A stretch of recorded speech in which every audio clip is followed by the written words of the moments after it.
The Only One Left by Riley Sager. In 1929, a mother, father, and daughter were all terribly murdered, and the surviving daughter, Lenora, is the one who's widely believed to have murdered her family. But she has suffered a stroke, can only move her left arm, and she can't talk at all. Fast forward to 1983, and Kit has been assigned as a caregiver for Lenora Hope, the infamous daughter. At 17, Lenora Hope hung her sister with a rope, stabbed her father with a knife, took her mother's happy life. That was the old rhyme that Kit had heard growing up, and now she is face to face in the spooky old mansion on the cliffside where the murders took place, talking to the woman who supposedly committed all the murders. Kit is afraid of Lenora, especially because the previous caregiver mysteriously disappeared one night. But through an old typewriter, Lenora tells her that she wants to tell Kit the whole story, including what happened on that infamous night. If I haven't made it clear by now, this is a solid premise for a thriller novel. There's a certain structure that it utilizes that I've noticed in other stories too, where you start off with a mysterious incident that's gruesome and horrifying, and you have the main character who's investigating it, trying to figure it out. And at the same time, you have a flashback to another character who was involved, and it's all leading up to the big explanation of what really happened in this central mystery. So you spend the whole book going back and forth between the two perspectives until you get to the very end when everything all comes together. And number one, you figure out what happened at the original gruesome event or mystery or whatever it is that was the hook of the book. Number two, there has to be some kind of twist that you didn't see coming. And number three, the two storylines have to relate in some surprising and unforeseen way. There has to be some kind of tie-in.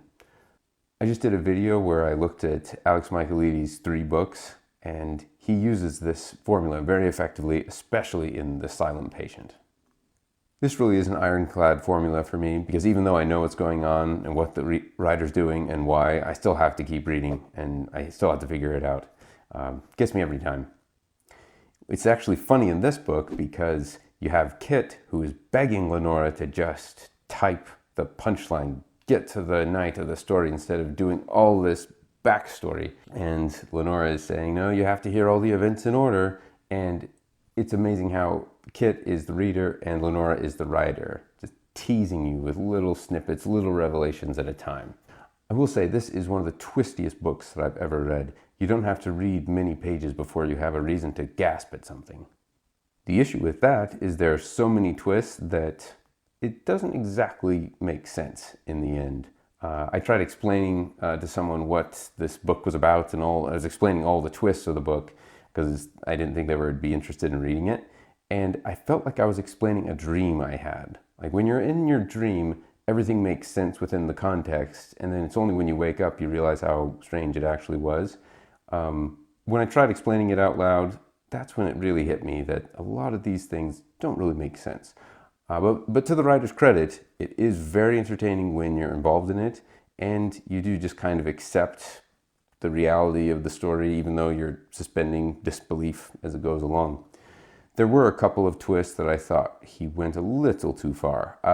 Some of the twists I think I would just cut out completely and it would have been fine. Like it's twisty enough, you don't have to twist it even further. I think one of the reasons that I was okay with suspending disbelief and going along with everything was that the writing style was very good. It was suspenseful, it was good at placing you in this creaky old mansion on the cliffside and in the mind of this character that's trying to figure things out.